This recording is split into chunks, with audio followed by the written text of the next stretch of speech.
Bonjour et bienvenue dans Maxime Mediatam. Notre sujet du jour, les Occidentaux ont échoué. Poutine maître du jeu dans l'AES. Depuis Yalta, avec le partage du monde, selon l'accord que chacun s'occupe de son précaré, les Occidentaux n'ont jamais respecté cela en passant par la guerre froide, puis la dislocation des pays pro-soviétiques, rejoignant l'OTAN pour arriver aux portes de la Fédération de Russie en Ukraine. La guerre ukraino-russe a pour objectif de mettre la Russie de Poutine à genoux. Cela n'a pas fonctionné, mais au contraire, est en train de redessiner la géopolitique mondiale. L'économie russe n'est pas en faillite et Poutine n'est pas du tout isolé et il peut compter sur un grand soutien dans le monde. La preuve, il s'est rendu cette semaine dans le Golfe Persique malgré le mandat d'arrêt contre lui. Les Occidentaux ont donc échoué car la plupart des sanctions se sont retournés contre eux. Mais aussi,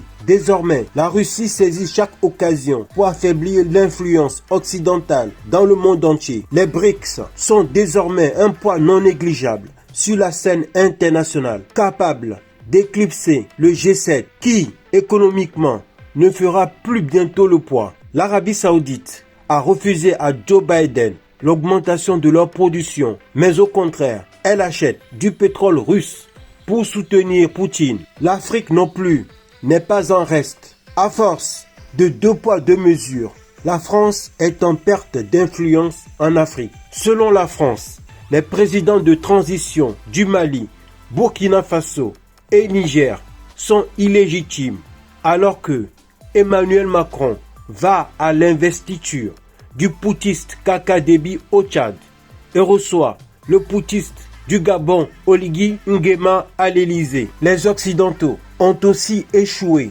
en ce qui concerne le plan de déstabilisation du golfe de Guinée. Toujours les mêmes tactiques. Diviser pour mieux régner, créer des besoins pour apporter des solutions qui viennent d'eux. Le Mali d'Assimi Goïta a fait appel à la Russie pour en finir avec la domination néocoloniale française, ce qui a débouché finalement sur la création de l'AES, l'Alliance des États du Sahel, et qui, en même temps, est la mise à mort du G5 Sahel. La Russie de Poutine dote l'AES d'une puissance de feu inégalée et est maître du jeu dans l'AES. Ni la Côte d'Ivoire, ni le Nigeria, et même toute la CEDEAO ne font plus désormais le poids face à l'AES. L'AES ne craint ni la CEDEAO, ni les Occidentaux, et attend les conclusions de la réunion du 10 décembre 2023 de la CEDEAO pour s'en débarrasser définitivement, car la CEDEAO